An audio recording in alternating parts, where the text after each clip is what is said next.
Thank you, Presiding Officer. I recall, as a Minister for Transport, Infrastructure and Climate Change, attending on behalf of Adam Ingram, who was one of my fellow ministers who couldn't go, Getting It Right for Every Child event on the 12th of March 2010 at 11:30 a.m. at Pitaudry Stadium in Aberdeen. And we arrived a little early, and there was a presentation from a psychologist, complete with a bit of film. And it showed a 1-hour-old child, 1 hour old. And what this child was actually doing was lying on its back, not surprisingly, and it was having music played to it. And it was doing this with its arms, beating its arms together in syncopation with the music. The music was then switched off. He stopped doing the moving the arms. The music was switched on, and the child was doing it again. And I found that immensely moving, but in this context, absolutely fascinating, that the effect of music on somebody who was 1 hour out of the womb was so significant. And I happen at the moment to be surrounded by a number of female friends who are pregnant, and they say that actually playing classical music is making the palpitations in the womb diminish as the child, even in the womb, is responding to music. So, for my part, should there be any doubt whatsoever about the beneficial effects of music upon us all in our psychology and our physiology, that GIRFEC event led me to that understanding.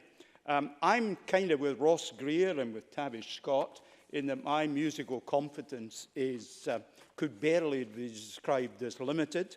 At primary school, there was an attempt to teach me the violin, which I have to say utterly failed. My only musical instrument competence is I can use a spoon on my teeth, and by flexing my cheeks, change the note that comes out. To describe it as music, I think, would be grossly exaggerating. I wanted to intervene on Tavish Scott on an important point when he was talking about the Shetland fiddle achievements. And I very much love the fiddle music from Shetland, because if we're talking about postcodes on provision of musical tuition, we want to make sure that we do include the ability to have variation that preserves, enhances, and develops local variations in the instruments that are used, and in the case of Shetland, how the bow is used on the fiddle, which is quite different from elsewhere.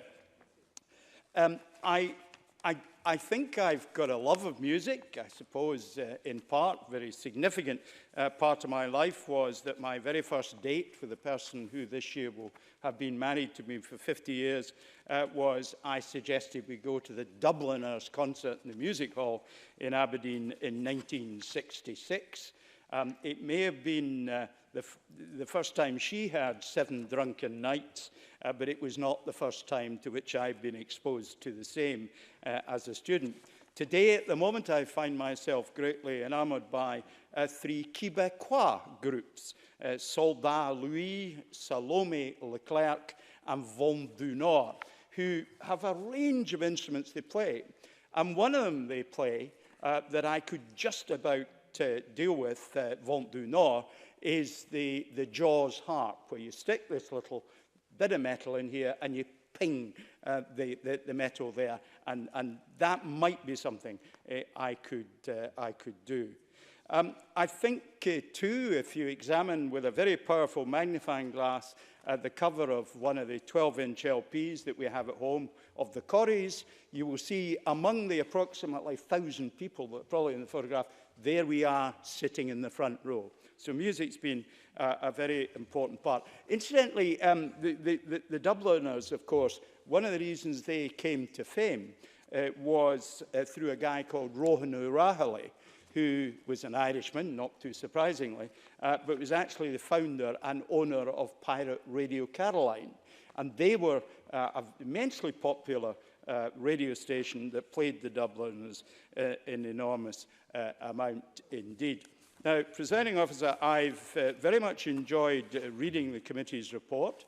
I have got 2 music teachers in my family. My late brother-in-law was a guitar teacher, and one of my nieces is a music teacher in Kent. She's finding it rather sterile territory at the moment, and so she's standing on Thursday for the local council to try and do something about it. Obviously not for the SNP, so I'm uncertain as to whether I should wish her all the best. But I do. But I do.